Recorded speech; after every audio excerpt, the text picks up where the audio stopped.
The United States is not very internationalized. But not very is not the same as not. The Americans do have and will continue to have foreign relations both friendly and unfriendly.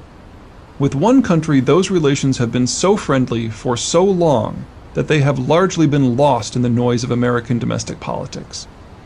Canada has many of the same features that make the United States such a rich and successful country. They're just not arranged right. Yes, the Great Lakes are in effect a series of massive waterways.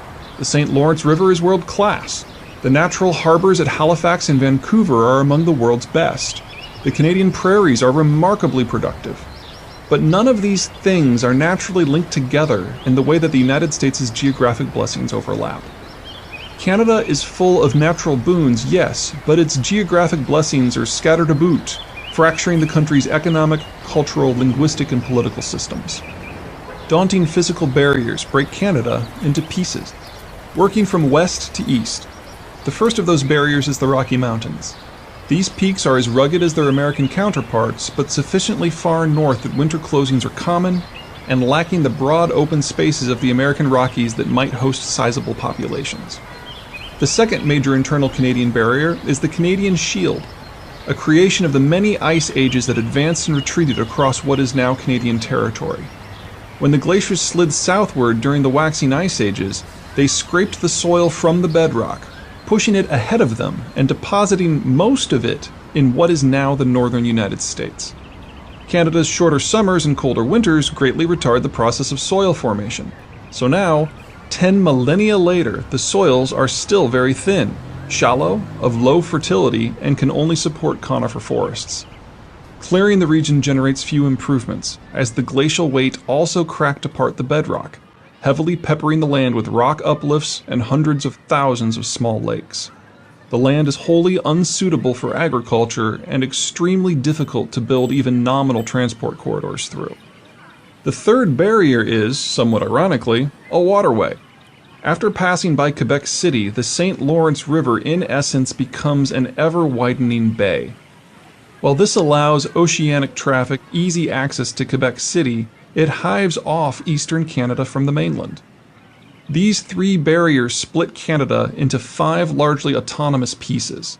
For all practical purposes, Vancouver is a city-state perched at the westernmost edge of Western civilization. It trades more with East Asia and the American West Coast than it does with the core Canadian population centers of Toronto and Montreal. Despite being in the geographic middle of the country, the prairie provinces are in many ways just as isolated. The Rockies sharply curtail contact to the west, and the Canadian Shield contact to the east. Even today, there is but a single transport corridor that snakes through the 1,200 miles of Canadian Shield between Ontario and Manitoba.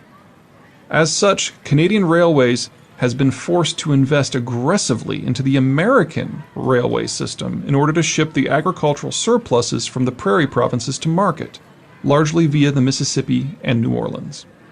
Similarly, most Albertan energy is exported south to the United States rather than west over or around the Rockies to the Pacific coast or across the trackless Shield to the Ontarian core. The cost of crossing the Shield is so high that very soon U.S. shale will displace Albertan natural gas as Ontario's fuel of choice. And the Shield isn't done. It also hives off Ontario from Quebec. There is only one multi-lane road connecting the two, the 401, which follows the shore of Lake Ontario and the St. Lawrence River for nearly its entire length. The Shield reaches down all the way to the lake and the river in several places, and dominates the northern suburbs of Toronto, Montreal, Ottawa, and Quebec City, complicating significant northward urban expansion. In fact, only Toronto is sufficiently free from the Shield in other directions that it can expand in any meaningful way, mostly to the southwest along Lake Ontario. One result is that Ontarian and Quebecois cities sport some of the most expensive real estate in North America, despite being in a climate that is far from balmy. Another is that despite being surrounded by Anglophone Canada, the Quebecois of Quebec have so few practical connections to their neighbors that they have fairly easily been able to maintain their Francophone status. East of Francophone Canada lie the Maritime provinces, which are, well, maritime, and not linked into the rest of the country much at all.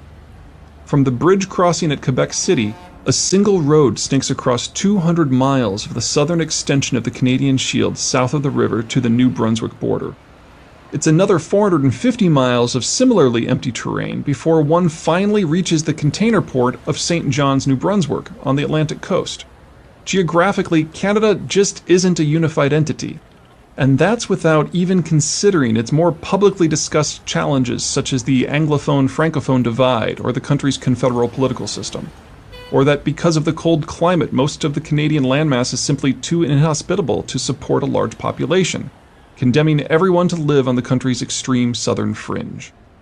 An oft-asked question in the United States, laced with no small amount of amused derision, is why does Canada even exist?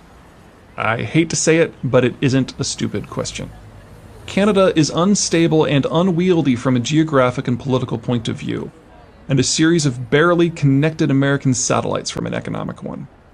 The answer is because the early Canadians, when they were still British subjects, realized their position and worked assiduously to get the Americans to see them as friends rather than British stooges.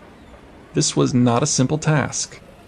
A large portion of Canadian citizens in 1800 were either of French descent or loyalist transplants from the former American colonies who held no love for their former associates.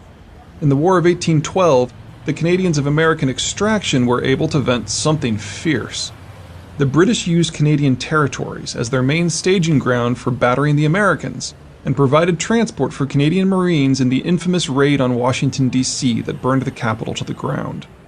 And then, much to the Canadians' horror, rather than drive a stake into America's heart, the British redirected their energies to reshaping Europe in the aftermath of Napoleon's fall, leaving Canada to stand alone against the seething Americans.